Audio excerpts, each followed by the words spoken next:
The winter over Red Rock Gulch was cruel and unforgiving.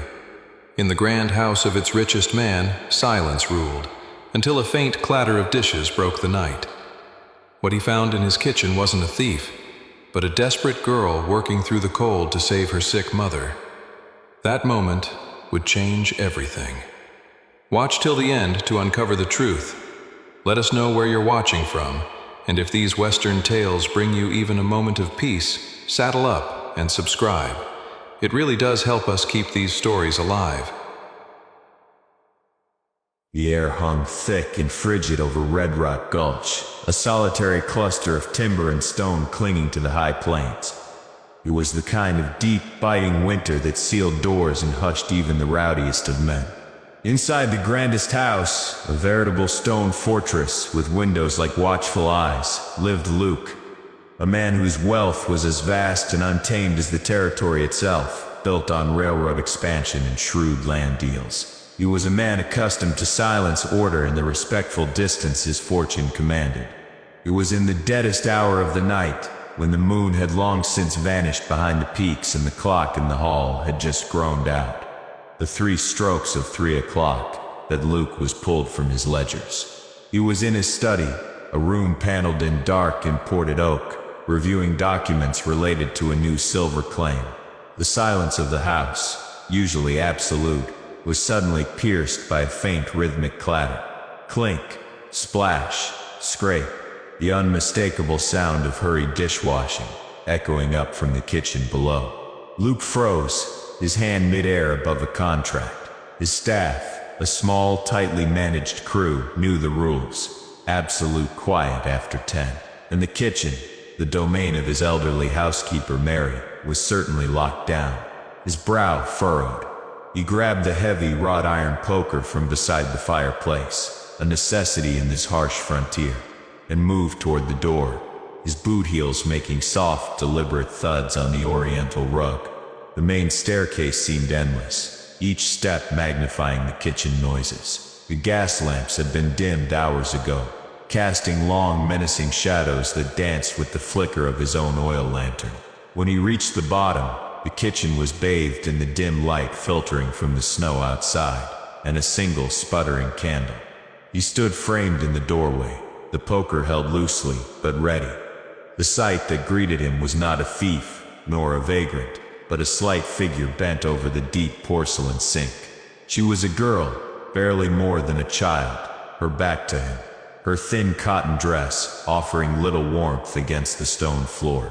She was scrubbing the breakfast dishes, a daunting pile that had been left for morning, with a fierce, almost desperate energy. "Who in thunder are you, and what do you think you're doing?" Luke's voice, a gravelly baritone, accustomed to commanding men, was sharp and laced with astonishment. The clatter stopped instantly. The girl gave a visible start, dropping the dish rag into the soapy water. She slowly turned, her head bowing slightly, then lifting to meet his gaze. Her face was pale, delicate, framed by a thick dark braid that hung over her shoulder. But it was her eyes that held his attention, wide, intelligent, and swimming with a mixture of fear and profound exhaustion. "Sir, Mr. Luke," she whispered, her voice a reedy thing, barely audible over the hissing of the candle. "I am Lillian, Mary's daughter." Luke's grip on the poker eased slightly, but the shock deepened. "Mary's daughter? The housekeeper? Why, she's never brought you round." "No, sir.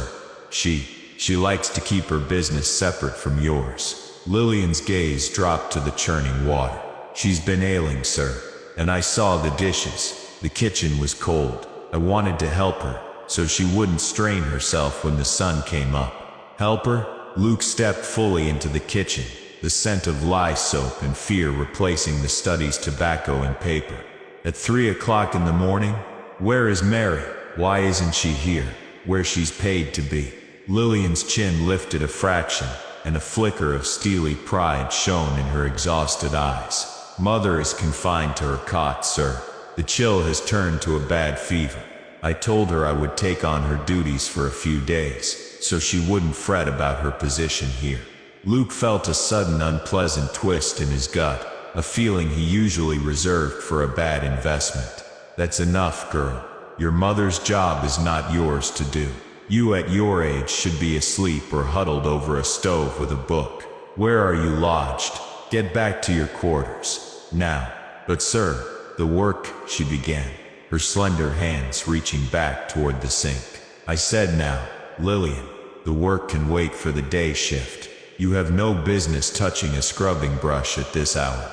His tone was not cruel, but final, carrying the weight of command that brokered no argument. A defeated sigh escaped her.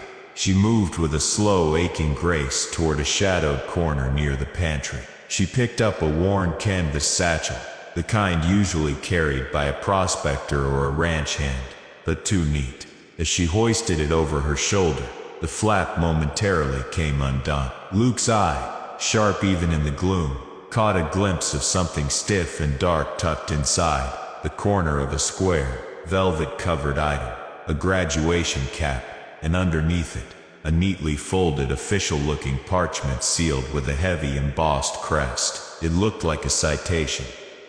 Or perhaps a scholarship letter. A sudden wave of insight hit Luke.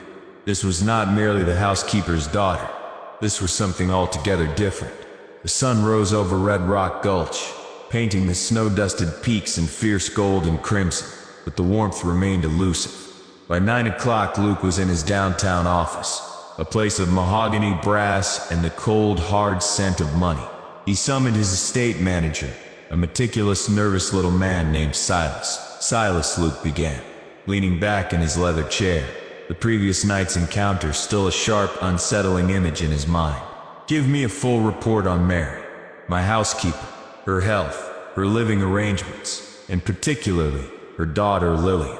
I need to know where she studies, what her situation is, and if she has any other relatives in the territory. Silas, pen and notepad shaking slightly, promised to deliver the information by the end of the day. The afternoon crawled by, marked by contracts, telegrams, and the ceaseless turning of the financial machine. At 4 o'clock, Silas stood before him, hat clutched in hand, his face etched with worry. Mr. Luke, sir, the news is troubling, Silas began, adjusting his spectacles. Mary's fever is worse than we thought. The local doctor fears it's consumption, and she's been unable to work her other 2 cleaning jobs this past month.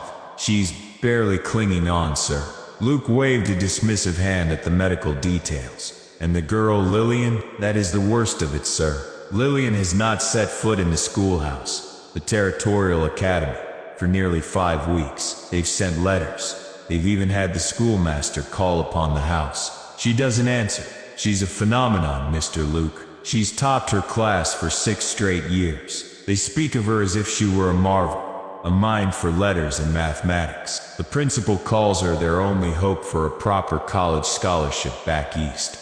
They're bewildered by her absence. Luke's chair scraped back as he rose, walking to the frosted window and staring out at the frozen streets. The scholarship letter, the dirt, the cold, the sheer desperation in the girl's eyes at 3 a.m. It all clicked into place, a beautiful mind being smothered by the merciless, grinding poverty of the frontier. Give me the address of their cabin, Silas, he commanded, reaching for his heavy greatcoat and hat. And clear my calendar. I have a visit to make. Mary and Lillian lived on the extreme edge of the gulch, in a cramped, wind-battered lean-to that looked like a strong gust might simply take it away. Luke, accustomed to the finest neighborhoods, felt a chill that had nothing to do with the outside air as he approached the sagging wooden door. He knocked sharply once. The door opened almost instantly, revealing Mary. She was a spectral version of the solid, bustling woman who ran his kitchen, thin, hollow-eyed, her graying hair damp with sweat from the fever. Her jaw dropped when she saw Luke standing on her meager porch, filling the entire entryway with his bulk and expensive wool. Mr. Luke, sir, good heavens, forgive me. Come in, she stammered, pulling the door wider. Luke stepped into the suffocating warmth of the one-room cabin, thick with the scent of cheap medicine and stale broth. He saw the cot in the corner, covered by a threadbare quilt, and felt the raw, brutal truth of their condition. Mary, I'm not here to check on your mopping. Luke began, his voice surprisingly gentle, yet firm. I am here to ask you about your daughter. Lillian was in my kitchen, washing a mountain of dishes, at 3 this morning. Mary's face crumbled. She clasped her hands over her mouth, tears instantly welling up. Oh dear God, she went. I begged her not to. I told her no, but she is so stubborn, Mr. Luke. I know. I should have stopped her, but the fever, it makes me weak. Please, sir, I am so sorry. I've already lost my other jobs. If you dismiss me, we lose this cabin. We lose everything. I'll be better tomorrow. I swear it. I'll work harder than before. She was practically collapsing at his feet, her apologies tumbling out in a torrent of fear. Luke put a large hand out, stopping her frantic movement. Stop. Calm yourself, Mary. I didn't come here to fire you. I am not a monster. He paused, letting his words sink in. I came here to tell you that your daughter is a child with a future, not a scullery maid. She is not the age for this back-breaking work. Where is she now? Mary wiped her eyes on the back of her sleeve, her breathing ragged. She found work, sir, at the new diner, the Iron Horse Inn. They needed a night girl, a late shift. She goes there right after sundown. A rush of cold anger, the kind that usually propelled him to crush a business rival, flooded Luke. A night girl, wasting her genius on greasy plates. Which diner? He demanded, already turning for the door. The Iron Horse Inn was a bustling, brightly lit den of sweat, steam, and coarse laughter, smelling of burnt coffee and frying bacon. Luke, a man who usually dined on imported French cuisine, stood out like a mountain lion in a chicken coop. He chose a small, shadowed booth near the swinging kitchen doors, ordering nothing but a cup of bitter, tar-like coffee. He watched. Lillian, stripped of her plain dress and now clad in a too large grease-stained apron, was a whirlwind of motion. She cleared tables, her slender frame lifting heavy stacks of dirty plates. She took orders, her voice subdued but clear. She wiped the counter with quick, practiced strokes, her intelligence now channeled into the brutal efficiency of minimum wage labor. Every time she laughed at a diner's crude joke or quickly ducked away from a grabbing hand, Luke felt a deeper sense of injustice. She moved with the exhaustion of someone who hadn't truly slept in weeks. Her eyes, which had held the promise of a brighter future in the candlelight, were now flat, dull, and focused only on the next task. Lillian finally approached the booth adjacent to Luke's, a precarious stack of used crockery and glasses balanced on her arm. She began wiping the table's sticky surface. Luke leaned forward, keeping his voice a low, rough whisper. Lillian.